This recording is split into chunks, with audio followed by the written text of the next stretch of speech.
ये दिल नाउम्मीद सही नाकाम ही तो है, लंबी है गमों की शाम लेकिन शाम ही तो है। ये दिन भी गुजर जाएगा, ये शाम भी ढल जाएगी। जी हाँ प्यारे बच्चों, नमस्कार। मैं दिशांत आप सभी का लक्ष्य क्लासेज के यूट्यूब चैनल पे हार्दिक स्वागत करता हूँ। मेरे प्यारे बच्चों, जैसा कि आपको पता है कि मैं प्रतिदिन रात के 8 बजे आपके लिए उत्तर प्रदेश पुलिस दरोगा जेल वार्डन पीएससी के लिए मैं आपको मॉक टेस्ट लेके आता हूँ। और प्यारे बच्चों, जो आज मॉक टेस्ट की हमारी और आपकी क्लास है वो मॉक टेस्ट नंबर 28 है। आज जो सिलसिला स्टार्ट होगा वो मॉक टेस्ट नंबर 28 और वही वर्तनी वाली क्लास है। अभी हम आपको वर्तनी शुद्धि की मैं प्रैक्टिस करवा रहा हूं, आपको दिखा रहा हूं कैसे प्रश्न आपके एग्जाम में आएंगे।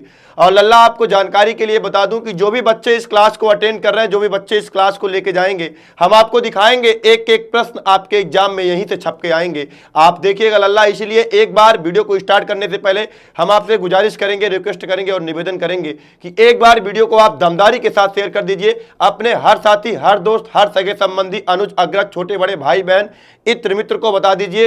रोजाना रात को 8 बजे चलने वाली क्लास, हिंदी वाली क्लास आ चुकी है, वही क्लास जो आपको दिलाएगी सिलेक्शन। चलिएगा लल्ला, देर ना करते हुए हम लोग प्रश्न की तरफ चलते हैं। पहला प्रश्न देखिएगा। पहला प्रश्न आपसे क्या कह रहा है कि निम्नलिखित शब्दों में से कौन सा शब्द शुद्ध है। आपको जवाब देना है कि कौन सा शब्द इसमें शुद्ध है। पहले नंबर पे विदुषी लिखा गया है, फिर विदुषी लिखा गया है, फिर विदुषी लिखा गया है, फिर विदुषी लिखा गया है। 4 ऑप्शन लिखे गए हैं। चारों ऑप्शन में आपको देखना है कौन सा जवाब आपका सही होगा, कौन सा आपका विकल्प सही होगा। जिन बच्चों के जवाब ए आ रहे हैं वो बिल्कुल सही और सटीक जवाब है। पहला ऑप्शन आपका बिल्कुल सही है, क्योंकि आप जानते हैं लल्ला, ये एक प्रश्न और यहां से बनता है। जो विद्वान होता है, विद्वान का ही विलोम क्या होता है लल्ला? विदुषी होता है। जो पुरुष होते हैं, विद्वान होते हैं, जो पुरुष होते हैं उन्हें विद्वान कहा जाता है। और जो महिलाएं होती हैं उन्हीं को क्या कहा जाता है लल्ला? विदुषी कहा जाता है। तो पुल्लिंग का विलोम स्त्रीलिंग भी होता है, इसीलिए विद्वान का विलोम सदैव क्या होता है? विदुषी होता है। और चारों और तीनों ऑप्शन जो लिखे गए हैं वो गलत लिखे गए हैं। देर ना करते हुए अगले प्रश्न की तरफ मूव करते हैं। प्रश्न संख्या 2 देखिएगा, बेहद शानदार सा प्रश्न है। कमेंट बॉक्स में कमेंट करके बताइए कौन सा जवाब सही होगा। पहले नंबर पे लिखा गया है शुद्ध वर्तनी का चयन कीजिए और लिखा गया है अस्पृश्यता लिखा गया है, अस्पृश्यता लिखा गया है। देखो हर जगह बस यही सा में अशुद्धि है। कौन सा सा होगा? आप जानते हो इसको दंती सा, और जानते हो आप इसको तालव्य सा, और आप ये भी जानते हो कि इसको मूर्धन्य सा। इन तीनों सा को 3 अलग नामों से जाना जाता है। बस वही अशुद्धि है, आपको बताना है कौन सा जवाब सही है। तो आपको बता दे लल्ला। और उसी के साथ साथ आपको ये भी देखना है, ये जो मात्रा, ये जो ऐसे जो लगता है इसे लल्ला क्या बोलते हैं? पदेनरा बोलते हैं। और ये जो री लगा हुआ है ये स्वर है, ये आपका स्वर है। और ये क्या है भैया? व्यंजन है। इसका भी आपको ध्यान रखना है। तो यहाँ पे देखिए अस्पृश्यता लिखा गया है, सी इज द राइट आंसर। यहाँ पे दंती सा है और यहाँ पे जो लगा हुआ है ये री की मात्रा है। और यहाँ पे जो सा है ये कौन सा सा है? तालव्य सा है। तो तीसरा जवाब आपका बिल्कुल सही है, तीसरा ऑप्शन आपका सही है। अगले प्रश्न की तरफ मूव करते हैं। प्रश्न संख्या 3 देखिएगा। 3 में आपको बताना है भैया, क्या बताना है 3 में आपको कि शुद्ध वर्तनी वाला शब्द है। कौन सा ऐसा शब्द है जिसकी वर्तनी शुद्ध है, वही आपको जवाब देना है। पहले नंबर पे दृश्य लिखा गया है, फिर दृश्य लिखा गया है, 4 जगह पे दृश्य लिखा गया है। और चारों ऑप्शन में कौन सा जवाब सही है वही आपको जवाब देना है। देखिए आप भी जानते हो जो दृश्य की शुद्ध वर्तनी होती है वो क्या होती है भैया? आपने भी पढ़ा है, जो दृश्य की शुद्ध वर्तनी होती है वो क्या होती है? ये होती है। दूसरा आपका जवाब बिल्कुल सही और सटीक जवाब है। अगले प्रश्न की तरफ मूव करते हैं। प्रश्न संख्या 4 देखिएगा। 4 क्या कह रहा है भैया? निम्नलिखित में शुद्ध वर्तनी कौन सी है? आपको जवाब देना है कि किसकी वर्तनी शुद्ध है। रचयिता लिखा गया है, रचयिता लिखा गया है, रचयिता लिखा गया है। तो इसको मैं आपको पहले वाले मॉक में भी करवा चुका हूं। तो आप जानते हैं कि इसकी जो शुद्ध वर्तनी है भैया वो B is the right answer है। अगले प्रश्न की तरफ चलते हैं। चलिएगा, ले चले तुम्हें प्रश्न संख्या 5 की तरफ। देखिएगा क्या लिखा गया है। निम्नलिखित शब्द में शुद्ध वर्तनी का शब्द है। आपको बताना है कि कौन सा शब्द है जिसकी वर्तनी शुद्ध है। देखिए विदोही लिखा गया है, विदेही लिखा गया है, वैदेही लिखा गया है, विदेही लिखा गया है। तो जो शुद्ध वर्तनी है आपका सी इज द राइट आंसर। पांचवें का आपका तीसरा जवाब सही है। आप अपना कमेंट बॉक्स में अपना जवाब देते रहिए, अपने प्रश्नों का उत्तर आप मुझे बताते रहिए। और वीडियो अगर अच्छी लग रही है लल्ला तो एक बार सेशन को लाइक कर दीजिए, लाइक वाली बटन दबा दीजिए, नीचे ही देखिए ऐसे बना हुआ है लाइक वाली बटन दबा दीजिए। चैनल पे नए हैं तो सब्सक्राइब वाली बटन दबा दीजिए और एक बार वीडियो को दमदारी के साथ शेयर कर दीजिए, अपने हर साथी को बता दीजिए। रोजाना 8 बजे चलने वाली क्लास आ चुकी है, जिस क्लास को आपको बेसब्री से इंतजार रहता वो क्लास आ चुकी है। चलिएगा अगले प्रश्न की तरफ चलते हैं। प्रश्न संख्या 6 पे चलिएगा। निम्न में वर्तनी की दृष्टि से अशुद्ध शब्द है, आपको जवाब देना है कौन सा शब्द वर्तनी की दृष्टि से अशुद्ध है। पहले नंबर पे लिखा गया है आनुषंगिक लिखा गया है, दूसरे नंबर पे लिखा गया है आध्यात्मिक लिखा गया है, और तीसरे नंबर पे क्या लिखा गया है भैया।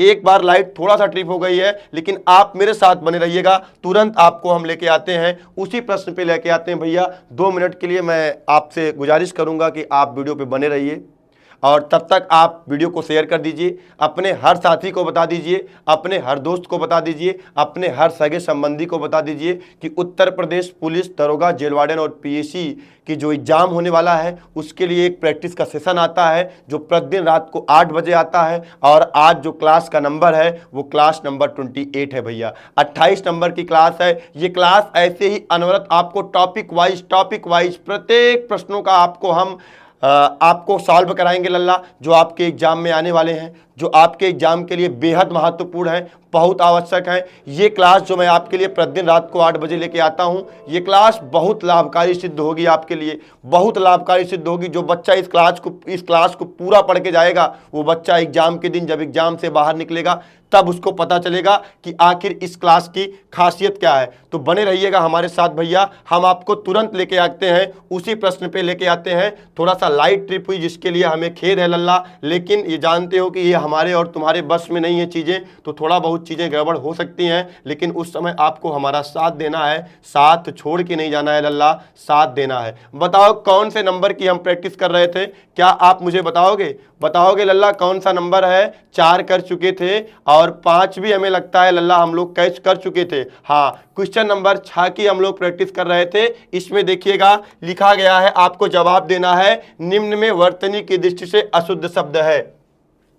आनुषंगिक लिखा गया है, फिर क्या लिखा गया है, आध्यात्मिक लिखा गया है, सही लिखा गया है, फिर क्या लिखा गया, ऐतिहासिक लिखा गया है, दायित्व लिखा गया है। डी वाला भी सही लिखा गया है, बी वाला भी सही लिखा गया है, ए वाला भी सही लिखा गया है। ये जो ऐतिहासिक लिखा गया है यही गलत लिखा हुआ है भैया। जब इतिहास, ये आपका क्या है, इतिहास आपका मूल शब्द है। इतिहास में जब आप एक प्रत्यय जोड़ोगे तो इस ई की जगह पे क्या आता है लल्ला, ऐ आ जाता है। तो अब ये क्या हो जाता है लल्ला, ऐतिहासिक हो जाता है, जो कि यही आपका सही जवाब है, क्योंकि आपका प्रश्न आपसे पूछ रहा है अशुद्ध शब्द आपको बताना है लल्ला। अगले प्रश्न की तरफ मूव करते हैं। प्रश्न संख्या 7 देखिएगा। निम्नलिखित में से शुद्ध वर्तनी वाला शब्द कौन सा है, किसकी वर्तनी शुद्ध है, वही आपको जवाब देना। अभी मैं तुमको करा के आ रहा हूं लल्ला, ये तो होगा नहीं, ये भी नहीं होगा, ये भी नहीं होगा। ई की जगह पे क्या हो जाएगा लल्ला, ऐ हो जाएगा, क्योंकि क्या लगा है, एक प्रत्यय जब लगता है तो क्या हो जाता है, ऐतिहासिक हो गया। कौन सा जवाब सही है, दूसरा जवाब सही है। प्रश्न संख्या 8 देखिएगा। 8 में कहा गया है अहेतुकी का शुद्ध रूप है अहितुकी, अहेतुकी, वेतुकी, अभितुकी। तो लल्ला अहेतुकी का मतलब होता है बिना किसी स्वार्थ के, बिना किसी स्वार्थ के कार्य करना ही क्या कहलाता है, अहेतुकी कहलाता है। कौन सा जवाब आपका सही है, 8 का बी वाला ऑप्शन सही है, ये भी गलत है, ये भी गलत है और ये भी गलत है। अगले प्रश्न की तरफ मूव करते हैं। प्रश्न संख्या 9 देखिएगा। शुद्ध वर्तनी वाले शब्द का चयन कीजिए, आपको बताना है किसकी वर्तनी शुद्ध है। वही एक प्रत्यय वाला नियम लगा हुआ है भैया, आपको बताना है प्रागैतिहासिक, प्रागैतिहासिक, प्रागैतिहासिक, प्रागैतिहासिक। आप जानते हो कि जब आप इसका संधि विच्छेद करोगे तो ये टूट जाएगा किसमें, प्राक धन ऐतिहासिक में टूट जाता है। किसमें टूट जाता है, प्राक धन ऐतिहासिक में टूट जाता है। यहां से निकला प्राक, और इसको अगर आप तोड़ोगे तो ये आपका टूट जाएगा किसमें, अगर मूल शब्द देखा जाएगा तो इतिहास धन इक में टूट जाएगा, क्योंकि इसी इक प्रत्यय लगने की वजह से यहां पे ई पे जो बदलाव होता है वो क्या आता है, ए आता है, इसलिए ये क्या हो जाएगा भैया, प्रागैतिहासिक, क्योंकि इस अय की जो मात्रा होती है वो इससे डिनोट किया जाता है, इसलिए आपका B is the right answer. ठीक है, अगले पे जाने से पहले तुमको बता दें, अगर पूछा जाए कि इसमें कौन सी संधि है तो लल्ला ये व्यंजन संधि का एग्जाम्पल है। किसका एग्जाम्पल है, व्यंजन संधि का एग्जाम्पल है। प्रश्न संख्या 10 पे जाइएगा। 10 पे जाने से पहले अगर आपसे प्रत्यय भी पूछा जाता तो आप जवाब दे देते इसमें एक प्रत्यय लगा हुआ है। चलिएगा 10 देखिएगा, सही वर्तनी वाले शब्द का चयन कीजिए। पौराणिक लिखा गया है, पुराणिक लिखा गया है, पुराणिक लिखा गया है और पौराणिक लिखा गया है। आप पहले बात तो ये जानिए कि इसका जो मूल शब्द है वो क्या है भैया, पुराण है। पुराण में जब इक प्रत्यय लगा तो ये क्या बन गया भैया, पौराणिक बन गया। क्या बन गया, पौराणिक। ये 8 प्रत्यय का विशेष नियम है जो किसी शब्द के पहले अक्षर में लगी हुई मात्रा को बदल देते हैं। यहां पे क्या था भैया, छोटा उपमात्रा, ये किस में बदल गया, अ में बदल गया, ये क्या हो गया, पौराणिक। कौन सा जवाब सही है, पहला आपका बिल्कुल करेक्ट जवाब है। अगले प्रश्न की तरफ मूव करते हैं। 11 नंबर देखिएगा, निम्नलिखित में एक शब्द अशुद्ध है, आपको जवाब देना है वो कौन सा शब्द अशुद्ध है। दैहिक लिखा गया है, प्रौढ़ लिखा गया है, पौरुष लिखा गया है। देखिए पौरुष भी सही लिखा गया है, प्रौढ़ भी सही लिखा गया है, दैहिक भी सही लिखा गया है। दैहिक का मतलब होता है शरीर से संबंधित, और ये जो नौकर लिखा गया है, नौकर नहीं, शुद्ध वर्तनी में क्या होता है, नौकर होता है। बी वाला जवाब सही है, क्योंकि आपसे अशुद्ध ही पूछा जा रहा है लल्ला, आपसे अशुद्ध ही पूछा गया है, इसलिए B is the right answer. एक बार वीडियो को भैया आप दमदारी के साथ शेयर कर दीजिए, अपने हर साथी को, दोस्त को, सगे संबंधी को बता दीजिए। रोजाना 8 बजे चलने वाली क्लास आ चुकी है। चलो अगले प्रश्न की तरफ मूव करते हैं। देखिएगा अगला प्रश्न आपका क्या कह रहा है, प्रश्न संख्या 12, एक की वर्तनी शुद्ध है, आपको जवाब देना है किसकी वर्तनी शुद्ध है। ये देखो राजमहल लिखा गया है, ये तो गलत लिखा गया है भाई, राजमहल एक में लिखा जाता है, ठीक है, ऐसे लिखा जाता है शुद्ध वर्तनी में। अगला देखो कोमलांगिनी लिखा गया है, तो ये कोमलांगिनी नहीं, ये बल्कि क्या होता है भैया, कोमलांगी होता है, ऐसे शुद्ध वर्तनी होती है। ये शुद्ध है, ये शुद्ध है।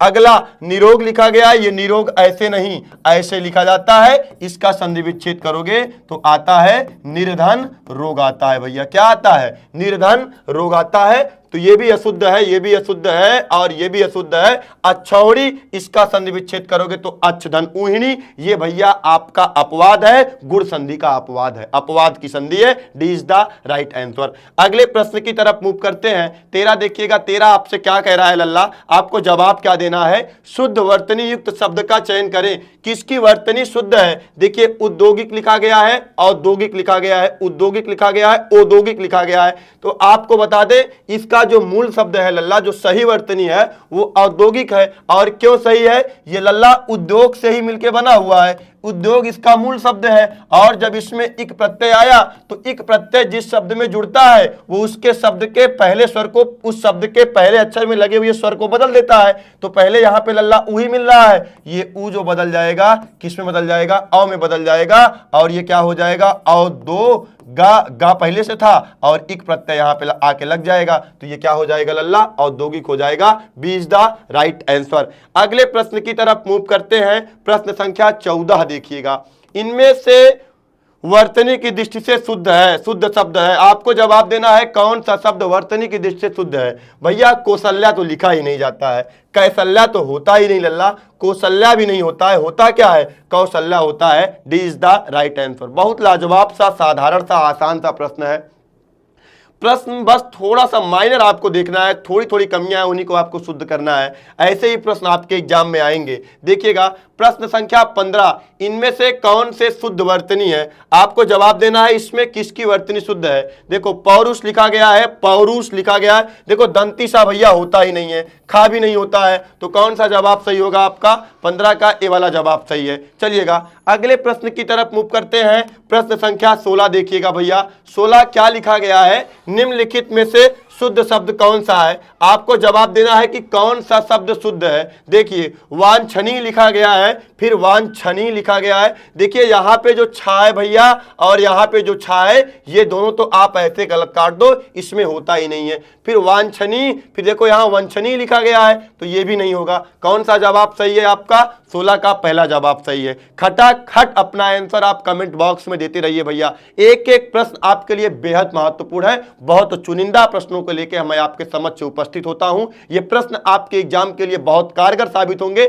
हमने अभी से तैयारी कर ली है। उत्तर प्रदेश पुलिस और दरोगा के विद्यार्थियों को किस तरीके से सफल बनाना है, कैसे उनको हिंदी में पूर्णांक लाना है, कैसे उनको हम दिला पाएंगे। इसलिए हम नोटिफिकेशन आने से पहले पूरी स्ट्रेटजी, पूरी प्लानिंग के साथ हम आपके समक्ष उतर चुके हैं। और जो बच्चा हमारी क्लासेस को प्रतिदिन डेली वॉच कर रहा है, वह बच्चा 100% एग्जाम में हिंदी से वह पराजित नहीं हो सकता है, वो परास्त करके आएगा। पेपर बनाने वाला हाल जाएगा, चाहे जो प्रश्न रख दे, हर बच्चा हर प्रश्न सॉल्व करके आएगा, क्योंकि मैंने पूरी स्ट्रेटजी बनाई है कैसे आपको हम परिणाम दिला पाएंगे, कैसे आपको हम एक नया आयाम दिला पाएंगे। बने रहिए मेरे साथ, प्रतिदिन रात को 8 बजे आप लगे रहिए। ये मत देखिए कि नोटिफिकेशन नहीं आया है, वैकेंसी नहीं आई है, नोटिफिकेशन नहीं आया, वैकेंसी नहीं आई है, इसलिए हम लोग पहले से तैयारी कर रहे हैं। और जो पहले से तैयारी करता है, जो युद्ध की पहले से तैयारी करता है, वही युद्ध का विजेता होता है, वही जान पाता है सारी चीजों को। तो आप स्टार्टिंग से लगे रहेंगे तो 100% आपको सफलता मिलेगी। चलिएगा अगले प्रश्न की तरफ मूव करते हैं। प्रश्न संख्या 17 देखिएगा। संगम शब्द में किस तरह की अशुद्धि है? आपको जवाब देना है। जो संगम लिखा गया है, इसमें किस तरह की अशुद्धि है? अनुनासिक अशुद्धि है, या रेप अशुद्धि है, या नुक्ता अशुद्धि है, या अनुस्वार अशुद्धि है? देखिए ये चंद्रबिंदी के समान संरचना को अनुनासिक बोला जाता है, तो अनुनासिक अशुद्धि है ये नहीं है भैया, क्योंकि ये शब्द गलत लिखा गया है। और ये जो रेप लिखा गया है, रा आप जानते हो 4 तरीके से लिखा जाता है। एक ये स्वर सहित रा, और एक इसे पदेन रा, और एक इसे हंस पदेन रा, और आप जानते हो एक इसे रेफ रा कहते हैं। तो रेफ रा की तो कोई बात ही नहीं की गई है इसमें। अगला देखिए नुक्ता। राजा शिव प्रसाद सितारे हिंद के अनुसार हिंदी के 5 व्यंजन ऐसे हैं जिसपे नुक्ता चिन्ह का प्रयोग किया जाता है। का, खा, गा, जा, फा, इन 5 वर्णों पे नुक्ता का प्रयोग किया जाता है। और NCERT के अनुसार 3 वर्णों पे किया जाता है, खा, जा और फा। यहां कहीं पे नुक्ता तो लगा ही नहीं है, तो ये भी आपका जवाब गलत हो जाएगा। अगले नंबर पे अनुस्वार। हाँ, शब्द में किस तरह की अशुद्धि है? अनुस्वार नहीं लगा हुआ है। ये जहां पे अनुनासिक लगा हुआ है, यहां पे क्या लगेगा भैया? अनुस्वार लगेगा। ये बिंदी जैसी संरचना ही क्या कहलाती है? अनुस्वार। तो कौन सा जवाब सही है? D is the right answer. यहीं पे एक बात तुमको और इंपॉर्टेंट बता दूं कि अनुस्वार का प्रयोग कितने वर्णों पे होता है। तो आप जान लीजिए कि अनुस्वार का प्रयोग केवल और केवल 11 वर्णों पे होता है, अर्थात केवल और केवल सभी स्वरों पे होता है। बहुत इंपॉर्टेंट क्वेश्चन है, बहुत सुपरहिट क्वेश्चन है, जो बार बार आपसे पूछा जाता है। चलिएगा अगले प्रश्न की तरफ मूव करते हैं। प्रश्न संख्या 18 देखिएगा। अशुद्ध वर्तनी वाला शब्द है, आपको जवाब देना है कौन सी वर्तनी क्या है? अशुद्ध है। देखिए उंगली लिखा गया है, फिर बांस लिखा गया है, फिर पंचवा लिखा गया है, फिर दांत लिखा गया है। ये सही लिखा गया है, ये सही लिखा गया है, ये सही लिखा गया है। तो फिर गलत क्या लिखा गया है? गलत ये लिखा गया है। ये जो पंचवा लिखा गया है, ये पंचवा नहीं बल्कि भैया क्या होता है? 5वां होता है। आपका सी इज द राइट आंसर। अगले प्रश्न की तरफ मूव करते हैं। प्रश्न संख्या 19 आज के क्लास का जो 19वां नंबर है, उसकी तरफ हम चलते हैं। देखिए क्या लिखा गया है। निम्नलिखित में से कौन सा शब्द वर्तनी की दृष्टि से गलत है? आपको जवाब देना है कौन सा शब्द वर्तनी की दृष्टिकोण से गलत लिखा गया है। ये 4 ऑप्शन आपके आंखों के सामने लिखा गया है। ये देखो 5वां तो बिल्कुल सही लिखा गया, अभी मैंने तुमको पहले ही करके दिखा दिया है। ये देखो गाधी बिल्कुल सही लिखा गया है, बांस भी लिखा गया है। ये देखो जो आंख लिखा गया है, ये आंख नहीं, ये ऐसे आंख लिखा जाता है। अनुस्वार की जगह पे क्या आएगा? अनुनासिक आएगा। अगले प्रश्न की तरफ मूव करते हैं, और इस प्रश्न का जवाब जो सही है वो D is the right answer. अगले प्रश्न की तरफ, आज की क्लास का आखिरी प्रश्न देखिए, सन्यासी लिखा गया है। बहुत लाजवाब, खूबसूरत, शानदार, जबरदस्त प्रश्न है। सन्यासी 4 तरीके से लिखा गया है। आपको जवाब देना है कौन सा सन्यासी सही है। तो आपको बता दें, ये भी सन्यासी गलत है, ये भी सन्यासी गलत है, ये भी सन्यासी गलत है, यही सन्यासी आपका सही है। इसका आप संधि विच्छेद करोगे तो हो जाएगा क्या? समधन 89, इसलिए C is the right answer. But अगर बच्चों यहां पर ऐसे भी अगर सन्यासी लिखा गया होता किसी ऑप्शन में तो ये भी जवाब आपका सही होता, लेकिन ऐसा कहीं लिखा नहीं गया है, इसलिए C is the right answer. आज का हमारा और तुम्हारा साथ यहीं तक। वीडियो आपको कैसी लगती है कमेंट बॉक्स करके मुझे जरूर बताइएगा मेरे प्यारे बच्चे। अगर वीडियो पसंद आती है तो वीडियो को ज्यादा से ज्यादा शेयर करिएगा और अपने हर साथी दोस्त को जरूर बताइएगा। Thank you.